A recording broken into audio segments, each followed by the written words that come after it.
Hello and welcome to Spotlight On. I'm your host, Lawrence Purrier. Spotlight On is brought to you by Light, the technology platform reimagining e-commerce for live events. You can learn more about Light at light.com/partnerships. That's lyte.com/partnerships. Today, the spotlight is on John Raso. John is my longtime friend and colleague, and he's currently Senior Vice President of Client Services at the Harry Fox Agency. He started his career at SST Records, with stops at Atlantic Records, Live Nation, and more along the way. John also hosts This Music Hour on Radio Free Brooklyn, where he explores a different musical theme each week. As you will see, our shared level of music nerddom makes him the ideal host for that format. You're about to spend some time with a couple of longtime friends and music geeks. Buckle up and have fun.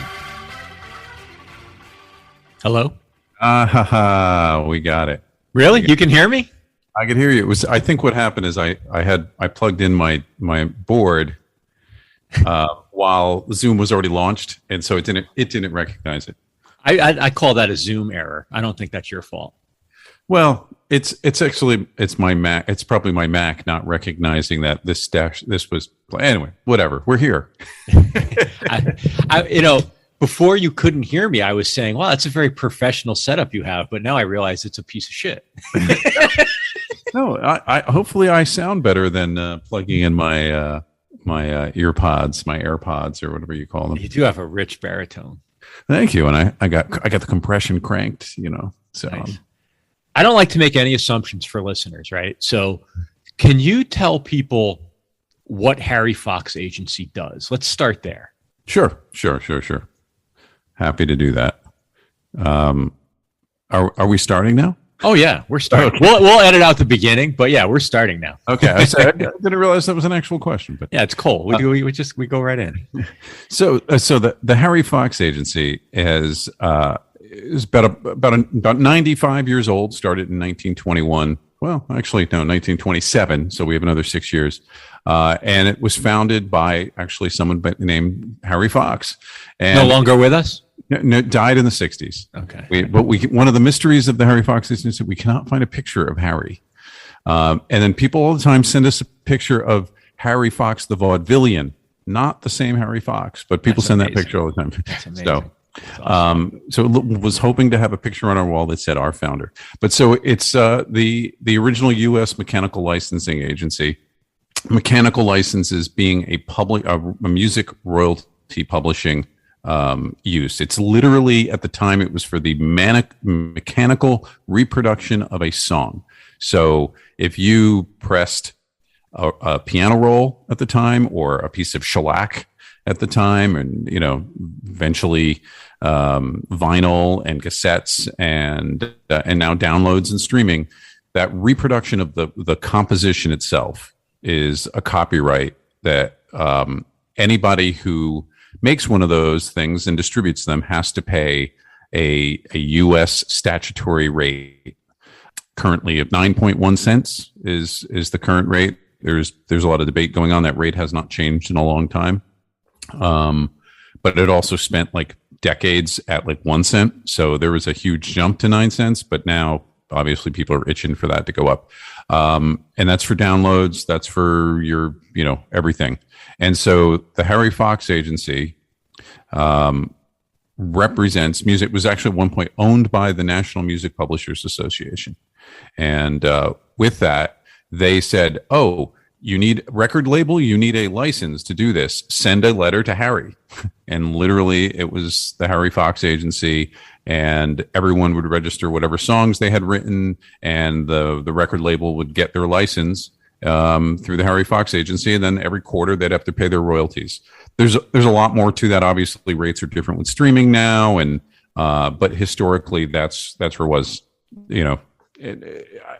Just the quick modernization of that was right. So Warner owns a publishing industry company, Warner Chappell, and they also own Warner Brothers Records and whatever. So they no longer go through the Harry Fox Agency. Because it's essentially an intercompany exchange. So that of started evolving the business. And then with streaming, you now had companies like Spotify and Apple and Amazon creating these streaming services, and yet they were that was the law requires them to get that license, but they obviously license the sound recordings they're using themselves, so that as they get farther away from the knowledge of what song called Angel it is, they in turn had to rely on companies like the Harry Fox agency. It's like, hey, we have this thing, it's performed by this artist, and it's this song called Angel. And we're like, oh, well, we actually licensed the original recording on Warner Brothers from that artist. And so we know it's this composition written by this person. We could connect you to the publisher, and then we would issue a license that way. And then ultimately there was a competitor called Music Reports that came out that did the same service for other competing digital services. And then the big blow up that happened in the last couple of years, there was the signing of this thing called the Music Modernization Act, which was the first real upgrade to copyright since the 1976 Act. And that created this thing called the Mechanical Licensing Collective. People lovingly call it the MLC, which started just in January of this year. And they are handling all of the streaming services and the downloads for mechanical licenses, essentially moving it away from these individual companies, Music Reports and the Harry Fox agency. So it's sort of I don't even want to call it quasi-governmental, but as a result, there is now this independent group run really by the music publishers that all of those streaming services report their streaming mechanical royalties into this company, and then they do the match. So all the money sits there, and there's a ton of rules around it or whatever. But essentially that's been sort of the evolution of the mechanical license, and really the central piece of what the Harry Fox agency has done for 94 years now. So with the advent of the MLC and with the consolidation of so much publishing into the major label groups, what's that meant for your business? So it's just we've evolved. I mean, really, so historically, our only business was we were owned by the NMPA, the National Music Publishers Association, and was essentially their administration arm. As a result of that, everyone came to us for a mechanical license. Like that's separate from ASCAP, BMI, CSAC. That's the performance side, and people confuse us with that. We were the only people doing mechanicals. So mechanicals became the first evolution where we had to adapt was these companies getting bigger and doing that business a lot more direct. That essentially shrunk our business, but it was just sort of the expectation. It was still it was a better process for the people that essentially owned us. Then the big change came with digital and streaming, and that they started using something called the notice of intent, because a mechanical license, I'm sorry, I'm going to sound like a lawyer too much here, but you can't tell someone they can't cover your song. Once someone records a song, anybody could do a cover. And as a result, they call it a compulsory notice. And so you could actually then serve a letter to someone and have to follow all the obligations that are established in the Copyright Act. It's like you have to report every month, you have to send the notice at a certain time, a lot of hoops to jump through. And so that became the growth of these companies like Music Reports, and there was another company that got bought by Google called RightsFlow. And as a result, HFA then got into that business too. We only used to work on the publisher side of the business. So HFA, as it's called, we then centralized, and really our first client was the probably iteration 4 of Napster, which is now, Napster is now the brand that the Rhapsody streaming service uses. But at one point it was owned by BMG, and it moved around the brand. Best Buy owned it for a while. Yeah. And so we kind of worked with several of those iterations. And so we ended up filling the gap of not doing the mechanical publishing by working on the side of the people who needed licenses but had no idea how to get them. So we became much more the racetrack as opposed to a horse, right? We used to work for the stable.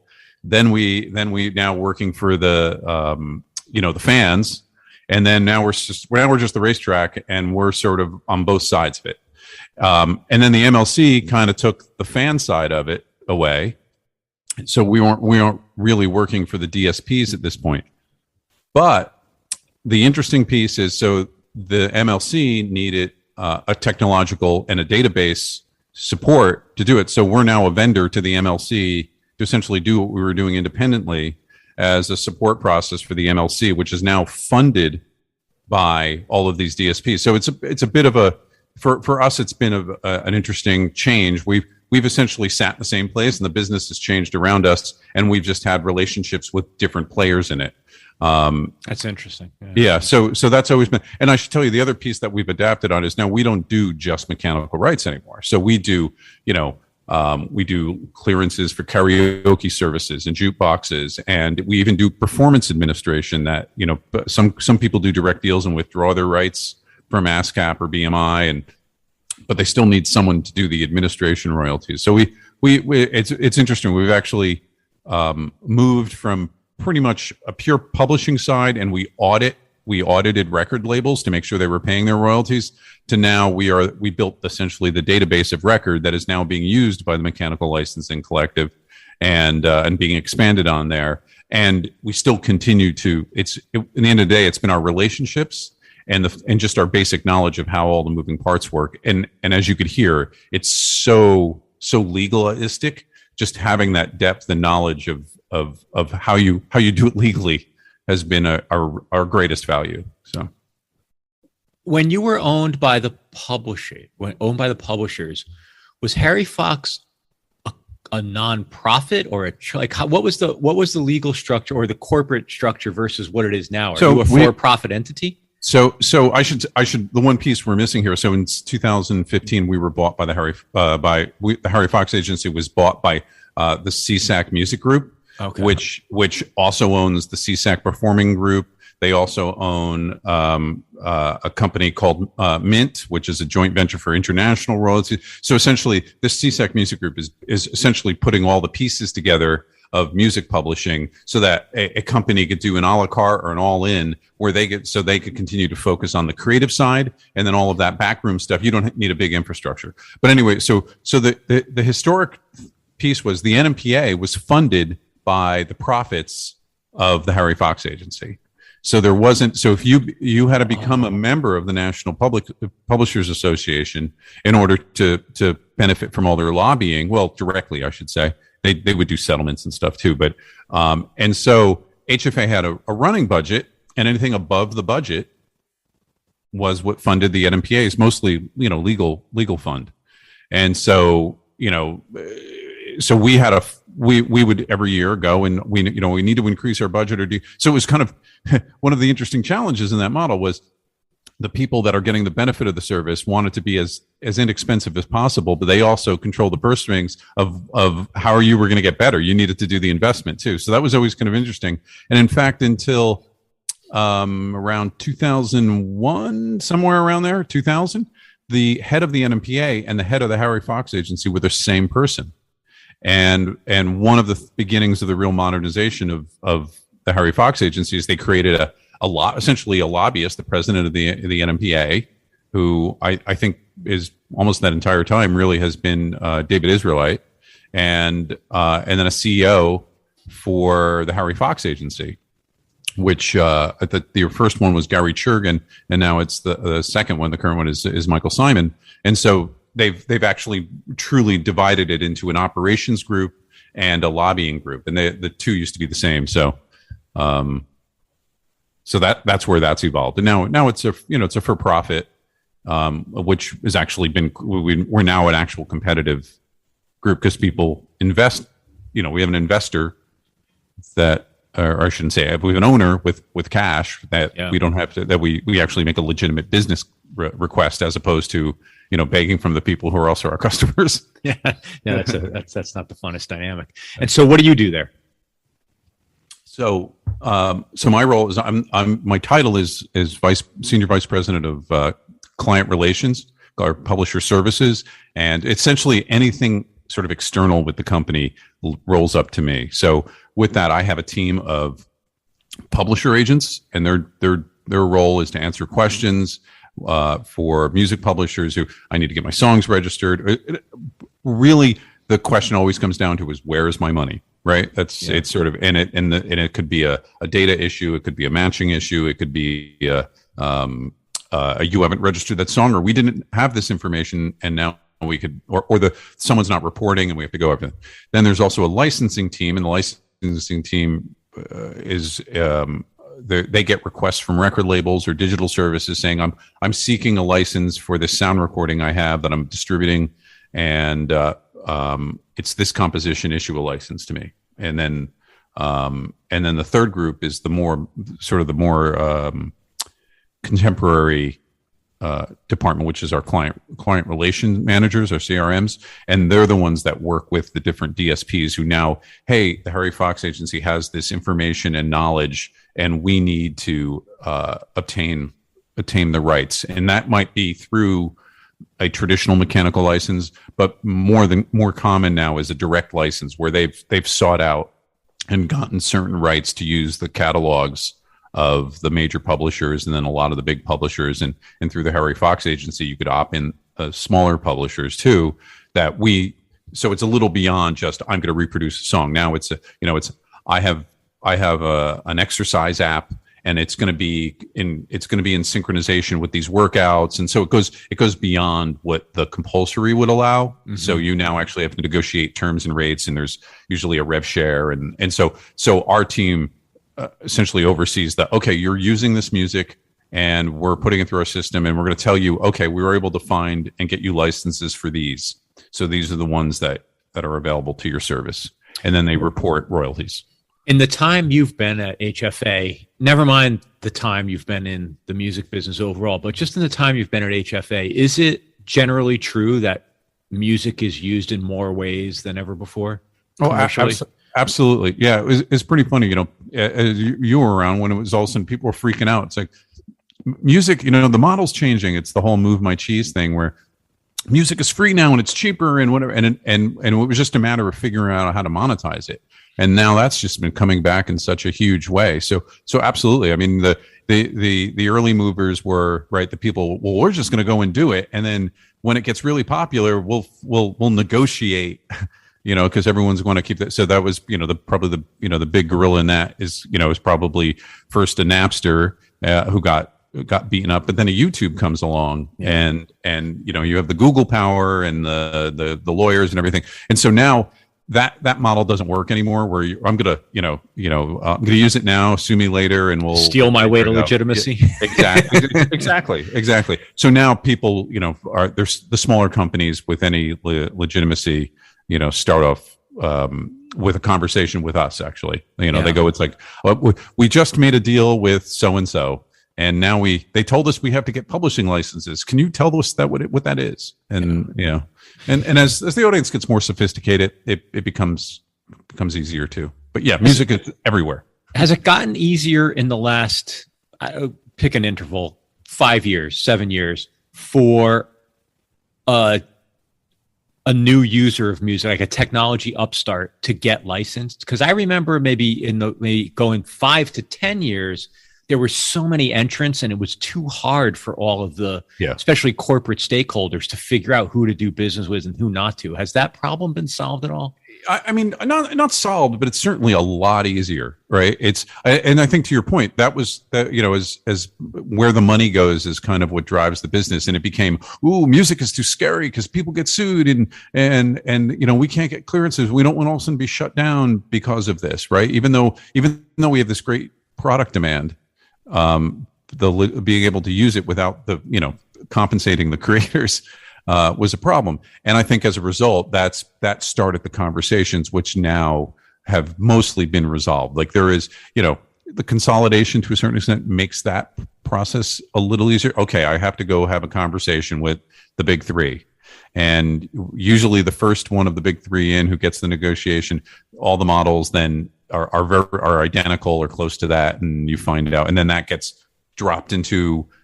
We have this thing called the agreement portal, and we'll literally drop in. Hey, so and so has just come to us with this app. It does this. It does these other things. It's looking for these rights for this terms for this rate. Do you want to participate? Yes or no? And 99% of the time, people are going to say yes, because it's like their job is I'm trying to monetize my revenue. or my copyrights. And so that kind of, right. And usually that first agreement that gets dropped into our portal doesn't exist until there is a big negotiation where someone brings on the first mover that everyone lines up behind. Right. Gotcha. So as a result, that happens. So the fact that those conversations are being had, I mean, you remember in our days, we used to go and try to beg people. It's like about doing custom compilations, and it's like maybe they would go talk to the special markets people. You might be able to get some the same stuff that you see at road stops on those cassettes, back in the 70s and 80s for your and now that the walls are broken down because it's the primary source of recorded revenue. Yeah. Is that so? Yeah. So obviously, once again, the labels, the publishers are the same entity in a lot of cases too. So it's moved quickly, but 10 years ago, really hard. Last 4 or 5 years, accelerating. There's just too many deals for us to even talk to. And in that same period of time, what's been the evolution of the state of metadata?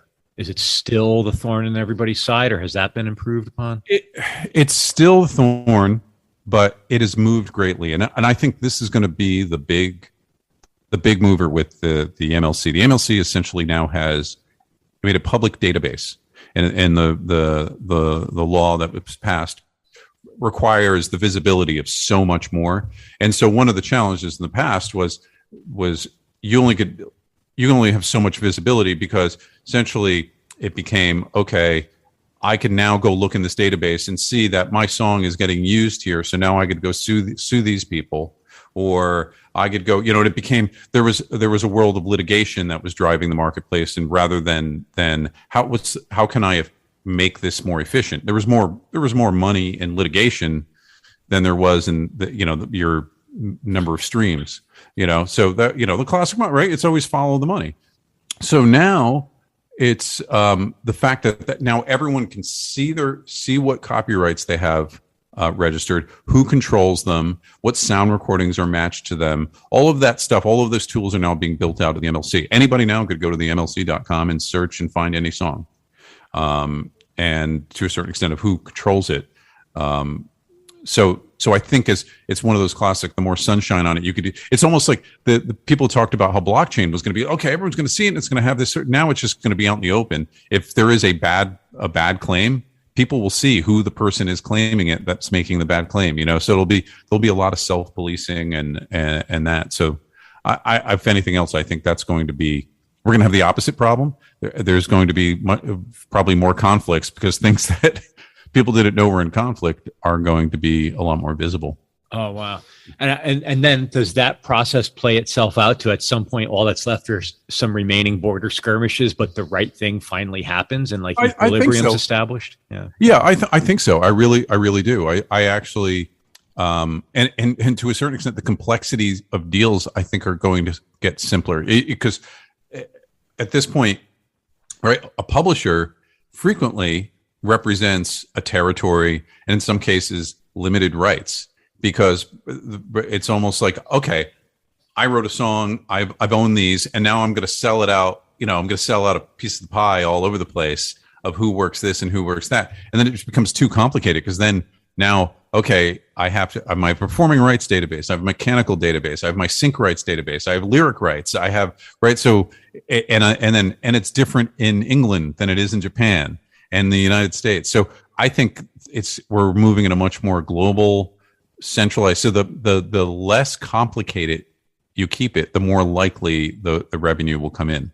But of course, and that will be the evolution. I think administration will drive the cleaning of the data. I mean, just in the past year, it's been amazing how much more data we've gotten delivered to us, since people now know that, like, the market just knows a lot better of, oh, I have to make sure my songs are in this database. Where in the past, it would be like, how come so-and-so's not paying me? It's like, well, because how do they find you? Like you haven't, it's like, well, my publisher, ASCAP. Well, actually ASCAP's not your publisher. That's your performing rights. They collect your performing rights. Who's collecting your mechanical? Who's, like, how are you getting your YouTube money?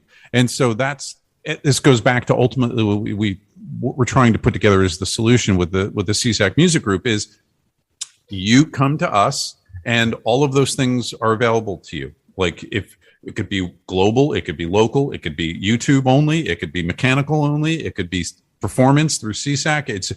It could be, right? So all of those things used to be, I had to find a person to do that for, or someone at a big publishing company took over your publishing. But now we're in a DIY market, so not a lot of knowledge there. So just to be clear, who in the value chain, or if it's more than one stakeholder, like who is primarily doing the cleanup of the metadata? Is it the content creator or the rights holder? Is what you're saying is it's ultimately the person who's getting the biggest chunk of the money is taking the biggest initiative to clean it? I think you've really hit on what the big issue is, right? It's who's responsible for it. And that's been part of the argument is, well, and all of these arguments I think make sense to me is, well, you're using it, so you have to find me. You're making all the money from it, and you need to pay me. And historically, the Harry Fox agency, right? They, like, of that 9 cents that would come in, the Harry Fox agency would take a commission off of it to pay for those administrations, right? That was what our call, right? So essentially, that's coming out of the publisher side, right? So out of the publisher's money, they had to pay for the administration of the. So now with the MLC, the Mechanical Licensing Collective, the DSPs, that was part of the negotiation. They got some risk relief from not being sued by everybody because they licensed this entire record catalog. It's up there, but someone's share is missing, or they don't know who the publishing is, and as a result, technically shouldn't be available on the site, but was. And historically, record companies all the time put out records having not cleared the publishing. And so as a result, now the DSPs have funded the Mechanical Licensing Collective, so they're paying for it. However, the motto of the MLC is, do your part, because still at the same time, you have to register. Your songs aren't going to just magically get in there. And there is a frustration of, well, I put the title and I put my name on it. It's like, well, you also have a co-writer. So now in the database, we have Angel written by John and Angel written by Larry, when there only should be one Angel co-written by Larry and John. Right. So, and it's sort of like, okay, I get you didn't know that. And okay, so I'm going to put in there. And then the other problem is, okay, I'm going to put in Angel written by Larry and John, and I'm claiming 100% of it because, that's what I think I control. Well, Larry doesn't think that. So Larry, you need to make sure you get in there and you go, and when it's like, oh, that's right. Oh, I thought I was collecting your publishing for you, Larry. Huh, okay, we'll make it 50-50. That's fine. It's there. Everyone has to be sort of responsible for it. And so that's where it becomes the classic old, I'm going to negotiate for complete artistic control. Well, with that comes responsibility, right? You can't just simply, it's like now you're responsible for I'm a self-published artist. I now need to know how to be a publisher. Right? There is a value in that expertise and the money they take. It's not just hey, I got them to write me a big check. No, they do something for that. And so that this has been the sticky piece. And so as a result, companies have grown out of this business for the DIY market. As you know, people always start up businesses chasing that DIY dollar. Oh, I'm gonna be famous, right? So there becomes the ambition is ahead of the knowledge. So you're right? It's like the end of the day. Line. Yeah, but which is great. I mean, that's what drives everything. It's almost like, right, the best entrepreneurs aren't smart enough to be scared sometimes, and they're the ones that are most successful. But there's companies out there. There's companies like Audium. There's companies like Song Trust. There's companies like on a bigger scale. You can't just walk in. Like Cobalt essentially kind of works that way too, where they don't own copyrights. They provide administrative services, and the Harry Fox agency itself kind of works that way too. Except as I said, we're not 360. We're as far as doing all of that stuff, but we're putting those pieces together.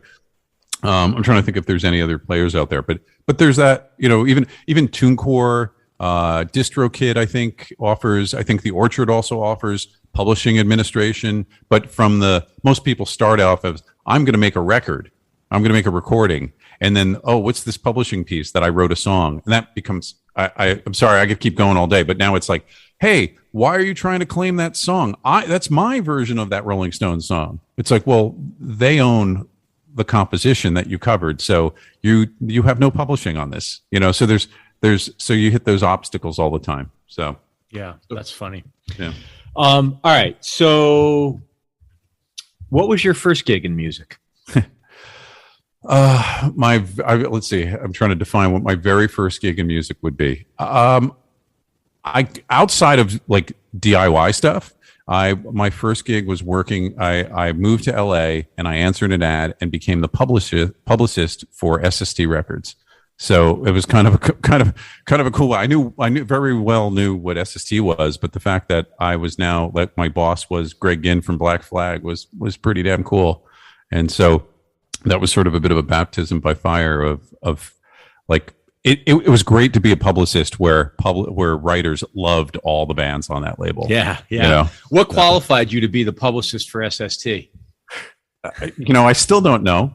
I probably was, as I went in, I had an interview and it's like, this is a well-spoken young man, unlike the dirty punks that we have here. It was like he'll make us, it was just, so we had, actually, that's not really, everyone there have gone on to actually very impressive music careers there. The radio promo team, the booking agents, the salespeople all ended up, at Geffen and Caroline and some of the big agencies. But I just think it was my excitement about the music and literally the fact I wasn't afraid to pick up the phone and just talk shit for a while with a writer.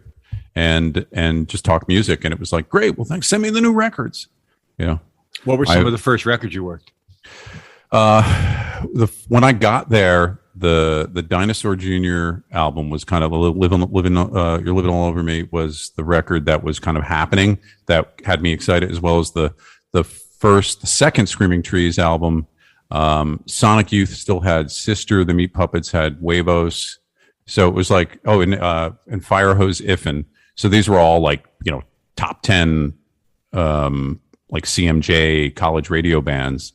But it was an interesting time because that's when a lot of the bands started. Like Husker Du Black Flag had broken up. D. Boone from the Minutemen had, the previous Christmas, died in a car accident.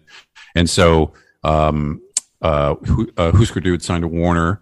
So it was kind of like, it was like the end of the big indie era, in that they were now the major labels were going to start getting interested in this. And Husker Du was kind of like, oh, this is a real credible band over there. And so one of the first bands that signed was Soundgarden. And my understanding was like Soundgarden, we were going to put out the first record, but they were already signed to A&M. Wow. So that was kind of like, no, we want our first record, our first big album our first album to go out on an indie. And so it went on SST, and then the second album, then they kind of, it helped build their base to then go to A&M. And what did a Soundgarden side, or if they're also in the same category, but of those artists you just mentioned and those particular records, like what were they selling back then? Was it like, how do you dimensionalize what those acts were selling? Well, see the number. So it's funny. The thing that it's like, my thought would always be, well, Sonic Youth had to be like the biggest band, but they were the biggest critics band. Right. By far the big selling band was Black Flag, and then the Meat Puppets, like probably 2-3 times of what a Sonic Youth was doing. But were they Sonic selling Youth, over $100,000, or were they closer to like 20, 50? Well, that's the thing. It's just it's all relevant now. It's like, but I would say probably about 150,000 copies of the those new records, and then there were some more blockbusters like Double Nickels on the Dime and Zen Arcade, where those were the big moneymakers for them. And what was cool is they sold everything out of their warehouse. It was like they had a bunch of indie distributors who would sell to, but like the big chains would literally be talking to like the lead singer from Negeist, who was our head of sales, in the back room. And it was like, and I heard great stories about them having such a good time when both Zen Arcade and Double Nickels were out at the same time. And they were literally like putting the the buyer from like, Walmart on hold or whatever, like for 20 minutes just to torture him. But like everyone's walking in and asking for this record. I need it. And so that's incredible. They were very punk rock about it. But so, yeah, so those were, but now, I mean, I think that would be a number one album. I was just going to say, yeah, when you said it's relative, like back then, an indie band selling 100,000 sounds phenomenal now. But back then, that was the era of, a million was like, you had to sell a million to be able to put out your next record on a. yeah, exactly. Oh, we're not going to pick up your option. It's only gold. Yeah. Yeah. That's incredible. Yeah. Is there a highlight of something you worked on at that time that you're like, holy shit, man, I touched that record? Well, I was so it was the end of Sonic Youth's term with SST. So I was kind of in limbo with them when they started working on Daydream Nation, but it was never going to be an SST record. But it was, so I ended up going to some of the rehearsal shows that they were doing for that. So I never got to deal with the finished product, but that probably like is the coolest record I got to work on. Or be involved with, I should say. And then also Dinosaur's Bug was a great one too. Those are two that actually came. Most of the other great ones I worked on were in existence when I got there. Like I love that Meat Puppets Huevos record. I love the Firehose Iffen record, but they were done. And I got pretty friendly with the guys from Screaming Trees, so it was always good to see those guys do well. So at that point in your life, was that your dream gig? Like, were you thinking like I'm living the dream, or like how detached from it were you, or how immersed in it were you? I wasn't very immersed in like the hang. The business part was kind of like, I mean, I was still learning what the jobs were in the business. The only thing, I mean, my sister is a music writer, and so I got spoiled at, as knowing what backstage was when I was like 8 and 9, and going to a Kiss show and going like, okay, I want to hang out here, like this is exciting, everyone. And it's like every everyone, like the whole magic that is the show. It's like, this is spectacular, and like everyone's having a good time, and we all love this band, and all of that Almost Famous stuff was really what brought me into it. And then I slowly learned the business. I mean, the thing I like to tell people is I think I've done every job in the music business at this point. I've done the publicist job. I've done radio promotion. I worked at, I booked bands. I've done obviously a lot in music publishing now. I've been a product manager at a major label. I've been in the marketing department. I've been in, so it's been pretty cool. I like to think part of the reason I've survived and been successful in this business is it's also consolidated. How it's moved from the labels used to drive everything. Now it's very manager centric. And the best part about what I do is publishing seems to be the last great mystery. Yeah. And it really is difficult. So that's where my expertise is. And so I'm really, I know everyone's side of the business, and I know this side very well. So I think I have a pretty good role, and then I could talk, I could get in the van and talk music publishing.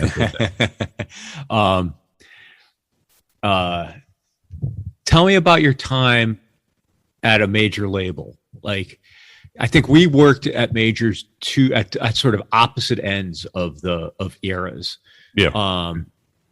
I was leaving just as streaming was finally blowing up, and they were coming out of the doldrums. Mm-hmm. You were there when they were getting really high on CDs, right? Like, is that exactly? Yeah. Yeah. So talk about that. Well, so the way I ended up getting at a major was because essentially the explosion of Nirvana and the indie scene going above ground, as it right. That's been the traditional history of everything. The indies have the cool cutting edge music. It takes off. The majors gobble it up and burn it out. Then the next scene comes along, and then all the indies get bought up, and then okay, the majors then have to shed all of that extra weight, and then the indies start up again, and it's year after year, right? From punk rock, and then punk rock begat all of the DIY indie labels, then you started getting little bubbling up with the Husker Dus, and then like the Pixies, and then the big kablam with Nirvana in 91, 92. And so all of those people, all of the majors wanted indie cred, right? And so all of the people I used to work with, or the CMJ also became this monster of a convention, and South by Southwest became this big thing. And it was all essentially graduation to the real money. And that was so every major label had their sort of indie group, right? And I ended up at Atlantic Records, which at the time was being run by Danny Goldberg, who was managing Nirvana, actually simultaneously, I guess. And but so that's how I got my foot in the door. Of course, I ended up not really working any of that music. The closest I got to is I got to be the product manager for Amphetamine Reptile Records out of Minneapolis, who's their highest profile thing is it generated Helmet. But they had a lot of cool bands that were just too strange for a major label, but they were still coming out anyway, like the Cows and Halo of Flies. And but I ended up working with Rush.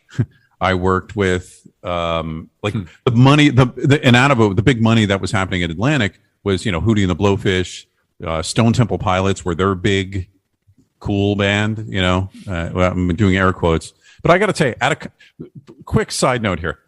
At the time, right, it was like, oh my gosh, Stone Temple Pilots, they kind of sound like Pearl Jam, and I don't even like Pearl Jam very much. And they sound like every other grunge band. But in retrospect, they have really good songs. I'm 100% there with you, and I was about to say I'm embarrassed to say that, but it has to be said. You're exactly right. Like, would you rather be stuck in a room listening to an hour of Stone Temple Pilots or an hour of Pearl Jam? I can make my vote now.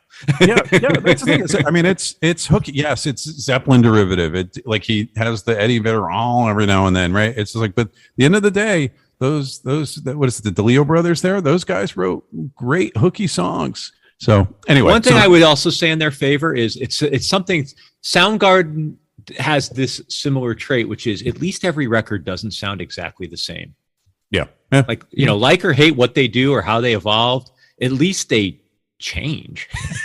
Yeah. Well, I mean, the whole everything sounds the same. I think is kind of a tough argument, just because I think it all sounds the same unless you're deep in anything. Like unless it's a real radical departure, right? It's still frequently it's the same humans, so the voices kind of simply sound the same. It's the same, you have your aesthetic. There's some obviously people who are radically different, but I always find that it's a double-edged sword in that, like, boy, this record, I really like the last one. This one sucks because it's so different. But then it's like, oh, I like this band because they made something different that I really like too. There's only so many Radioheads in the world, Well, that's where I think, all right, this is where we'll break the fourth wall for a second. This is where we have to be careful, because I think we could start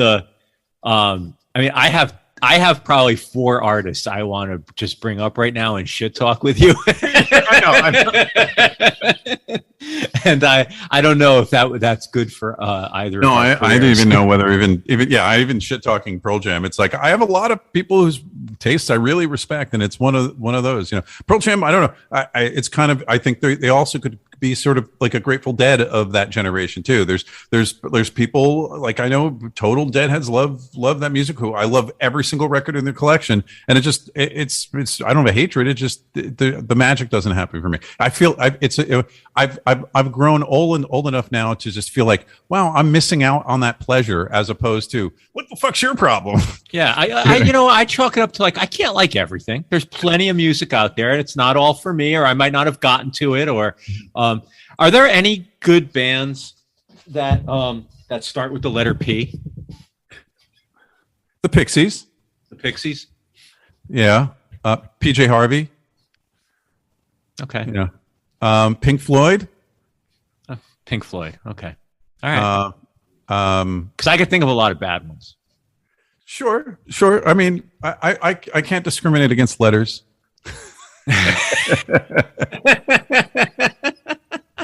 No, that's fair. You're more open-minded than I am in that regard.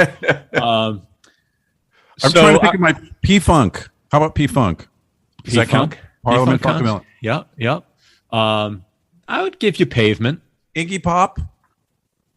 I'm trying to think of the P's in my record collection. In my record collection, I organized by first name. So Iggy's under I. I haven't gone there yet, but my apps make me. So that's why I did it. I just wanted everything to be consistent. Yeah. But do you, just going down that nerd route, do you put your Beatles solo records separately, or do you put them as part of your Beatles collection? No, everything's separate by artist. See, I have my Stooges and Iggy Pop together. I've gotten very close to alphabetizing by year.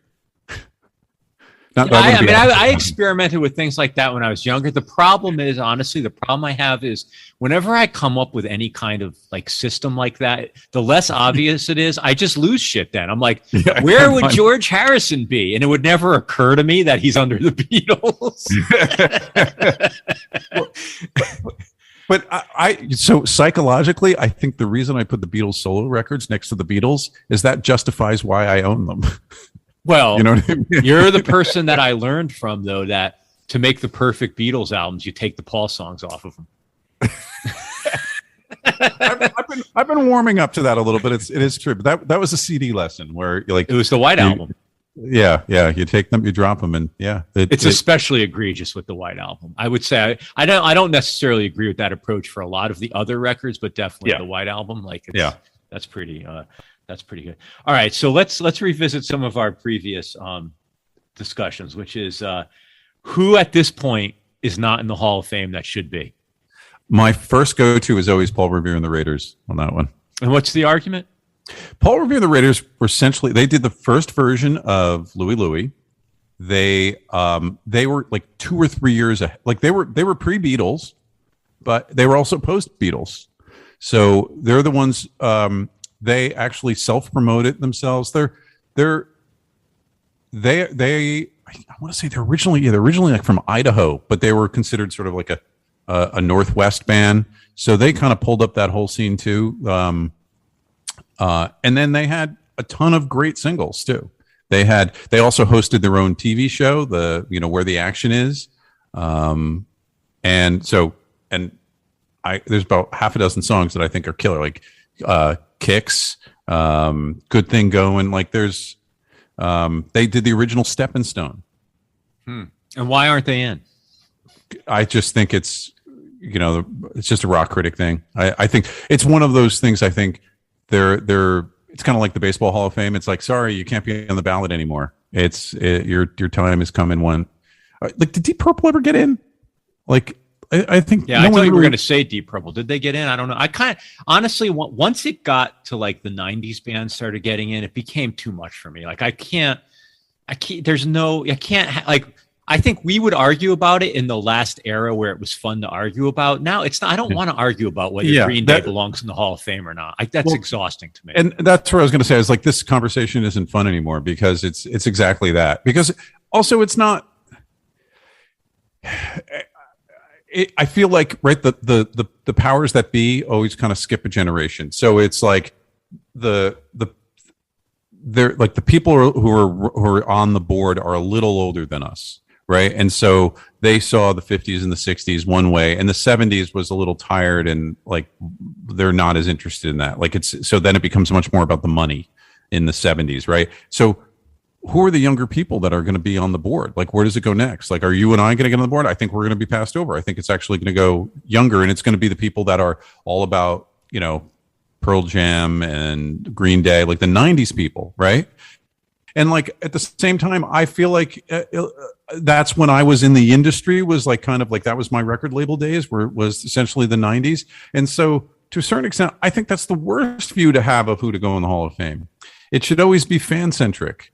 Right. And I think that's where it's not like, oh, we got to get so and so. That was like the best press junket we ever went on, and like, but I don't know. Big Star aren't in, and they're beloved, but I don't know. To me, that's very much a critical choice, and the people who know that record love them, and it's important to them, and they started 1,000 bands. But Jonathan Richman and the Modern Lovers, but the Velvet Underground got in because I think they got marketed well enough to get to a certain so there's just too many there's too many factors I don't like to make this a valuable Hall of Fame for me personally. I mean, yeah, Big Star's a tough one to justify leaving out, given how rediscovered they became. And I mean, it's hard to argue against them. Well, the fact that no one knows who they are from really, if you walk down the street, what, like 1 in 50? I guess it depends on what neighborhood you are in Brooklyn. I guess. Exactly. Yeah. Exactly. Yeah. I mean, I think, but to your point about it being for the fans, I think then one of the most justified additions is Dave Clark. I think Dave Clark's an interesting one because, again, 1 in 50 people, like who the hell knows who Dave Clark is at this point? But Dave Clark belongs in the Hall of Fame.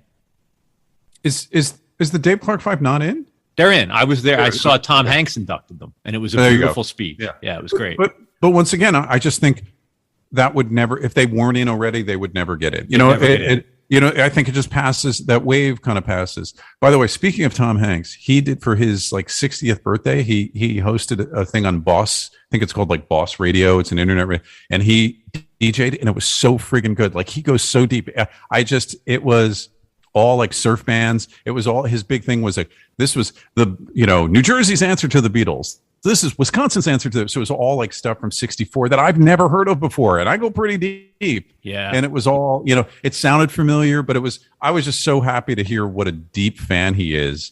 And that I have this, I had a sort of secret fantasy that he just dusted off his old 45s and like pulled them out, that he's been hanging around since Cleveland from, 60 years ago. But, if nothing else, he might have just picked it all up from doing research from that thing you do. But no, his induction speech for Dave Clark 5 was like, it was clear he was a nerd, and it was clear how much that meant to him as like a kid in his room with his radio. Yeah. But that same night, the Ventures got in. So speaking of, that was a good class. That's a great class. Yeah. It's also when Madonna got in, and instead of performing, she had the Stooges play. Yeah. That's still a peak moment. Seeing Iggy sing Ray of Light was like, that's so great. All right. So let me ask you another Hall of Fame question, then we'll stop. It seems like the 80s was largely passed over. Is there anybody from the 80s that should have made it? Well, this comes to the whole thing. It's like, not like, should Black Flag be in? Should Husker Du be in? Should Sonic Youth be in? Like these, I mean, but should they not be in? Like, how do you not have Sonic Youth in? Well, that's the thing, is it because Sonic Youth was like the band that then, like, right? There's essentially no Nirvana. There's no, right there. They were the signing at DGC Geffen that lured all the cool bands over there, right? It's like, it was right. Like REM and Sonic Youth almost are exactly the same in every way in their importance to the industry, but REM sold a lot more records, right? Because my process is Black Flag went around and called every pizzeria and showed up and played every garage. Like there were no venues, and they created venues and created this whole network of places to play. They would play everywhere. REM then went around and found out where Black Flag had played, and they went out and played all of those venues. And at the same time, they were connected to IRS that had built that whole circuit that evolved into really kind of modern booking, right? And so then REM was the first to sign to a major and had some success. And that kind of paved the way for it. It was okay for Husker Du, and because REM was actually putting all these bands as opening acts. And then Sonic Youth kind of became the stranger band to get signed, but you could see the strategy there. But all of those bands, to me, those are all like major dominoes that there is no something for it. I think Black Flag gets short shifted because they were signed to MCA Records. They were going to put out something on what's called Unicorn Records, and then just before it was about to come out, the president of the company or someone heard it and called it an anti-parent record, and there was no way a company he was going to put this out, and SST Records came out of the fact that Greg Ginn had SST Records or SST solid state transistors because he was a ham radio nerd, and he had some patents, and he sold ham radio things. He's like, well, I guess I got to start a record label for my thing, so it became SST Records too. That's amazing. These are people who really like invented the business just out of, the mother of necessity kind of thing. And so more so than anybody. Black Flag, really, except Black Flag has also a bad problem where there was, a lot of violence at their shows, and and some of it was racist crap, and like not of their own generation of generating it, but it's just that bad, Nazi skinhead thing kind of, and it was anti-police and all, right? But so I could see where that, but it's like then the Sex Pistols shouldn't be in, then the Rolling Stones shouldn't be in. Yeah, because from what I heard, there was a lot of violence at their shows for 2 or 3 years. That's true. That's true. Or Elvis Presley, or Bill Haley in the Comets. Yeah. There's pool cues there. Am I missing something by having not stuck with REM throughout their entire catalog? They put out a lot of records. They're of a certain taste. Like when they first came out, I was very excited about them. I was, I actually liked their last couple of records. That's what I'm asking. Yeah, did I by not sticking with them through the '90s and into the early 2000s? Am I shortchanging myself? It's funny. I can't point to like, oh, this record's great. I enjoy listening to them, but I can't say I also pull them out that often either. But the last couple ones where they kind of didn't care and had the big Warner deal, and they made some. It was interesting. I admire that about them. That they just that fact. It's almost like I don't need to hear the music. I love what they did with the money. Yeah, that's true. I mean, and they're apparently fantastic citizens of Athens, Georgia. Like they're good civil citizens, and Michael Stipe in particular, I think, is like he gets involved in local politics and does good things with his money. Yeah, it's funny. I don't listen to them regularly, but every year or so I go back and I just kind of go through mainly the stuff through, I guess, through Green. Like I'll listen to the '80s hits and the early singles, and am reminded by how amazing that stuff is. Yeah, no, they were great. First time I saw them, they were the opening act for the English Beat at a chapel at Oberlin College in Ohio, and the Murmur came out like the next Friday or something. So this was just before Murmur came out, and I snagged the set list, and I still have the set list framed in my office. So it was like the first time they were like playing those songs. A lot of songs. Yeah. So, and the English Beat were pretty great too. But. Yeah, I bet. Have you seen any shows since COVID has, I don't know, evolved into something that only kills dumb people? I haven't. My first show. So the first show I ended up buying tickets to is I'm going to go see Devo at Radio City Music Hall in September. But before that, I'm now going to, as shows sort of started setting up, there's a band that I really like called Bodega. From here in Brooklyn that are playing at Baby's All Right, the club here. And I think I want to say it's like the 2nd of September. It's like that Friday. So that'll probably be the first live show I go to. So yeah, also actually end of September also got, Sturgill, I'm blanking on his name now because I'm on the radio. Sturgill Simpson. He's playing Webster Hall. Yeah, he's fine without our promotion. Exactly. But it was like he's the whole interesting thing is that like he's doing 4 nights. I'm always impressed, and I learned a lot of this from you is that the fact that when people underplay, like it's like they're thinking about their careers, like they're thinking about their fans. They underplay their markets. They don't, and he's not doing it like it's Webster Hall and $5,000 tickets. It's still, whatever, $50 ticket. So it's just that's play the Garden at this point, right? Easily, probably a couple nights. Yeah, I would think. Yeah, at $95 or $120 or whatever. Especially people are so jonesing to go to shows, right? All of the shows they didn't go to last year that they hang on to tickets for because they want the show to happen. Like, don't give me my money back. I want to stay at the show. I want to go. Did you happen to hear the episode that I did with Gerald from Devo? No, I didn't. So it was in the spring when they were kind of campaigning for the Hall of Fame. Oh, yeah. And their case is strong, first of all. Devo's case for the Hall of Fame is strong. But I was taken by how much it means to them. Like they actually, in a very heartfelt, genuine way, they want to be in the Hall of Fame. Like I was kind of surprised that it was important. Yeah. but they felt like, there's a place for us there. We should be there. And they're not. Yeah. Well, they were on this ballot. They still haven't gotten it. I've kind of stopped paying. Like I see the ballot and then I'm not quite sure who actually gets in or not, but I know they were on the final ballot, right? They were on the ballot. Yeah. But they didn't get in? They didn't get in. With Kraftwerk too, right? Yeah. And you would think like the two of them together, it makes total sense. Yeah. No, I love the Devo. The more I know about their history, the more like it just makes them funnier. Like the fact that they make this goofball music, but it was so subversive and it came out of such subversive roots. And it really they were totally goofing on fucking with the man. Like it was genius. And that's why I could see maybe that is their ultimate, like, I'm going to get into the Rock and Roll Hall of Fame.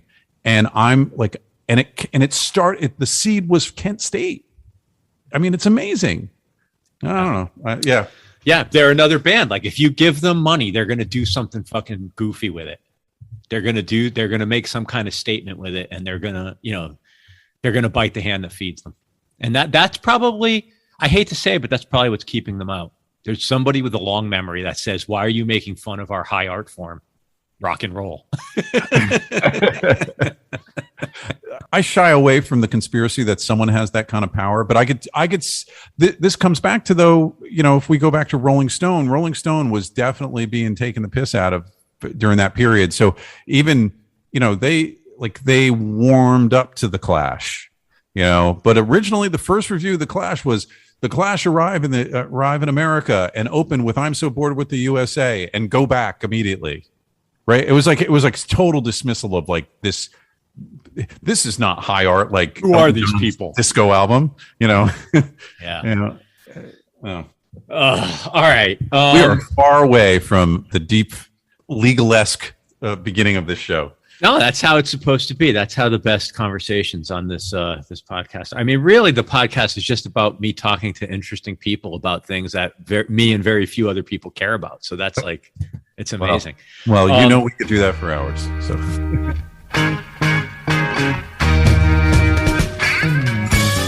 Thank you, John Raso and the team at Harry Fox Agency. Thank you, Ant Taylor and the team at Light. And as always, thank you for listening to Spotlight On. Get and share all of our past episodes, write a review, and even send us a message through our website, spotlightonpodcast.com. Join us again next week, and in the meantime, be safe and stay in touch.